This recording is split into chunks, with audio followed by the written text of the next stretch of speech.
এক সাহাবী এসে বলছে, ইয়া রাসূলুল্লাহ, প্রতিবেশীর খেজুর গাছটা বেঁকা হয়ে আমার বাড়িতে আইসা পড়ছে,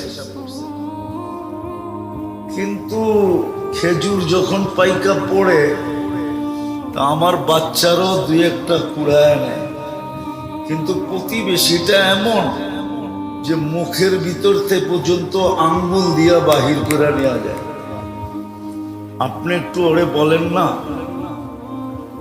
হয়তো আমার কাছে বেচা ফেলো, আর নইলে খেজুর গাছটা একটু নিয়ে দেন আমাকে।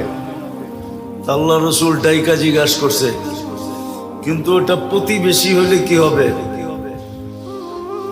নিজেকে মুসলমান বললে কি হবে? আসলে ছিল মুনাফিক। আল্লাহ রসুল বলছে, খেজুর গাছটা দিয়া দে, জান্নাতে একটা খেজুর গাছ তোকে নিয়ে দিব। তো বলছে, ইয়া রাসূলুল্লাহ, এটা ছাড়া যদি আরেকটা বলতেন তো দিয়া দিতাম। এটার খেজুরগুলো আমার বাচ্চার খুব পছন্দ। তো পাশেই দাঁড়ানো ছিল আবু দাহদা রাদিয়াল্লাহু তাআলা আনহু। নাম ছিল কি? আবু দাহদা, দারদানা, দাহদা। উনি দাঁড়ানো ছিল। তো উনি আল্লাহ রসুলকে জিজ্ঞাসা করছে, ইয়া রাসূলুল্লাহ, আমি যদি নিয়া দেই আমার জন্য? বলছে, অবশ্যই। তো উনি মুনাফিকের রগ জানতেন। জয়া বলছে, শুন, খেজুর গাছ বেচা ফেলা। আল্লাহ রসুলকেই দিলাম না, তোকে দিমু কোত্থেকা? ওই সময় খেজুরের পাকা মৌসুম। আমার ওই 600 বাগানের একটা গাছের একটা বাগান আছে, ওটা দিয়া বেচবি, সওদা করবি, ওটা দিয়া দিমু তোকে।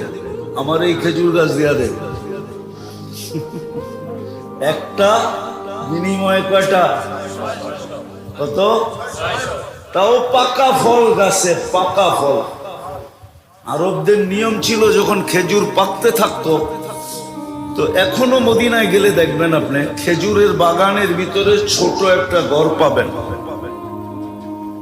ছোট একটা ঘর পাবেন।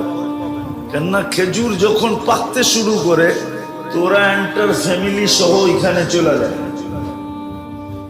আর শেষ খেজুরটা পর্যন্ত ওইখানে থাইকা এটাকে সুরক্ষা করে। আবু দারদা রাদিয়াল্লাহু তাআলা আনহুর ফ্যামিলিও চলে গেছিল ওই বাগানে। তো বলছে, ঠিক আছে, ঠিক আছে। ওই 600 খেজুর গাছওয়ালা বাগান যদি দাও তাহলে এটা